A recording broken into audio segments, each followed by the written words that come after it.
Guys, how the heck are we? I'm hanging on by a thread. I keep starting this video. Even though I'm one take Tammy. Like I do a take, I don't edit it because I don't know how. Excuse me. I say a curse word, it's up. And then I post it. But with this chapter, I'm having a very hard time. And I think because I'm very passionate about this chapter, this is the sort of kernel that started my whole book. And this is a little belief that I came up with 5, 6, 7 years ago. And then the whole book sprang from it. And somebody stole it or, used it for an HGTV. Not stole it.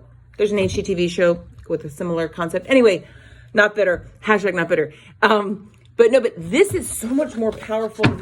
I know so much more about this, and I'm so much more convicted about this even than I was when I first wrote it. So it says, what's your story? Guys, let me tell you something, okay? Every person I've talked to, and I've interviewed a lot of people that love their houses, because anybody ever says to me, I love your house, I'm like, let me talk to you. I want to know all about you. I want to know about your house. I want to understand and hear from you. Whenever I hear somebody say that, they know themselves really well, okay? They're real clear on where they've been. They're real clear on their journey. They have not had perfect lives, but they are clear on who they are. And so when they walk into those house decisions, it's all confidence, bravado, and a lot of grace.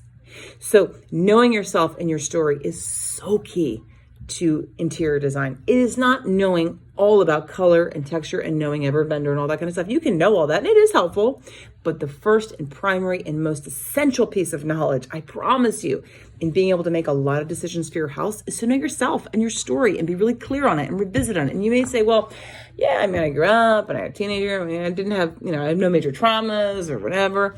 But then you're like, oh, but my parents did get divorced and when I was in 6th grade, this happened. When you start to dive in and not gloss over that very adult, very American pattern of being like, it was fine. It wasn't fine. What was painful? What was great? What were the high points? Really getting in sync with that, which by the way, maybe in the past 10 years, you want to talk about something, some pains or some struggles or a recovery or a trauma or a challenge, loss. Being really clear on all that stuff. It's not just so I can hang a picture of the babies that were born and the people that died and my wedding photo. It's not that. That's not telling your story in your home. It's becoming one with the feelings, the colors, the textures, the senses, the smells, the sounds of all of these different things. And then they start to sort of populate or inform all the house decisions you make. Okay? It's not about telling a story like a museum. Okay? It's like telling a story so that you now are drawing from your story, your narrative, where you've been, where you've lived, who raised you, who were your mentors, drawing from that to make your decisions. It's definitely a complex process, but it's like juice. So do the work, get clear on your story. I have a bunch of exercises in the book for that, but one of them is, okay, so we're going to do this. What are 5 adjectives? Forget this. No, sorry. I'm going to do my own. Okay, there are 5 adjectives. There are 5 activities in the back of this chapter, and I will post them as a photo. But for some reason, I don't want to read them right now. I'm going to give you a different exercise that I think is even better than when I wrote this. These are like questions to help you get you going about your story. I would rather have you do an exercise where you see what rises to the top. Okay? Give yourself 2 minutes. Go in your home journal. By the way, you need a journal. It is not a journal like that you keep beside your bed. It's not that. It's a home journal. It's where sketches go and swatches go and all that kind of stuff. Thoughts go. I like a graph paper journal because then I can do like other cool stuff. And I don't know, I just like it. Take a page out and you're going to write all of the big words of your life. Maybe it's the name of your college and your first boyfriend and your trauma and the person that you lost and your dog and a really sad moment in grade school and a really high point and when you got that big trophy and when something bad almost happened to you or something bad did happen to you and the name of that guy that was me, all the big thing, the big vacation, the big trip, the husband, the boyfriend, the this, the that, the near death, all of it. The big word, 2 minutes. What are the big words? Put them on this piece of paper. If you want to be neat and tidy, make a list. If you want to be word cloudish, do that. Do not do this on the computer. Do this in analog, okay?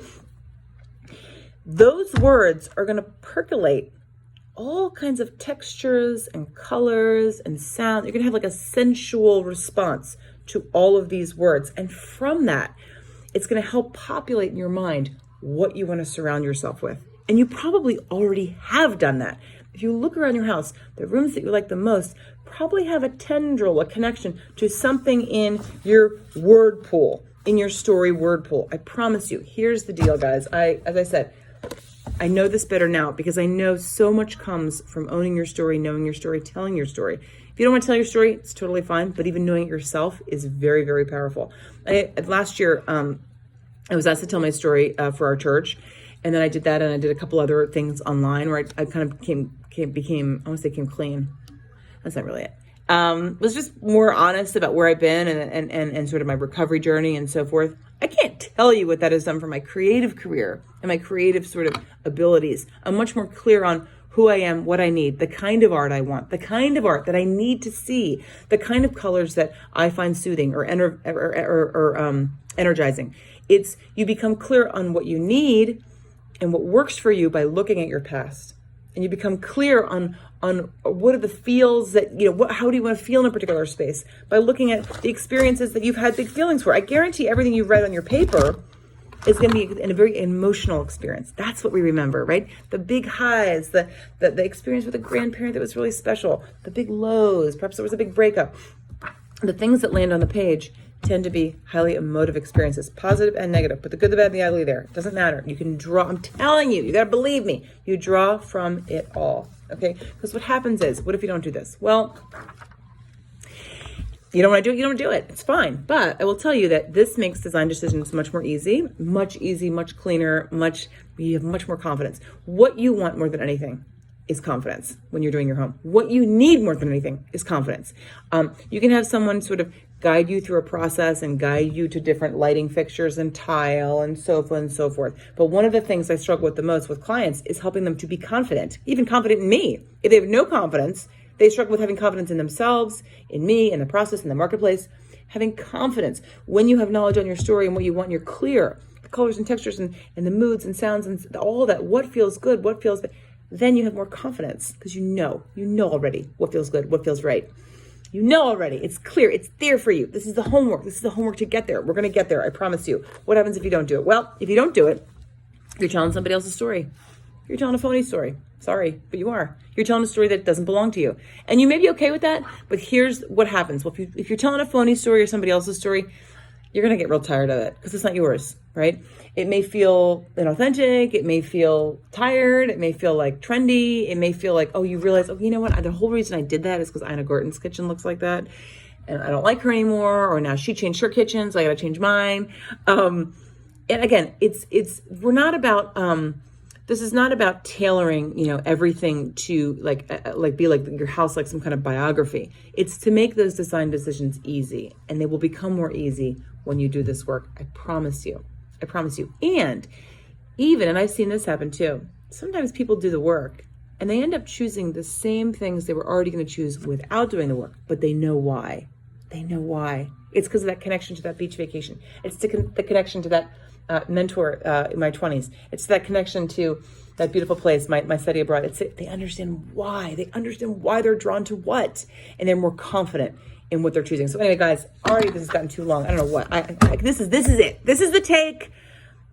Nobody's walked in on me. I haven't spit up on myself. We're gonna keep it, guys. I can make a goal for video to brush my hair, but no promises. Thanks for listening.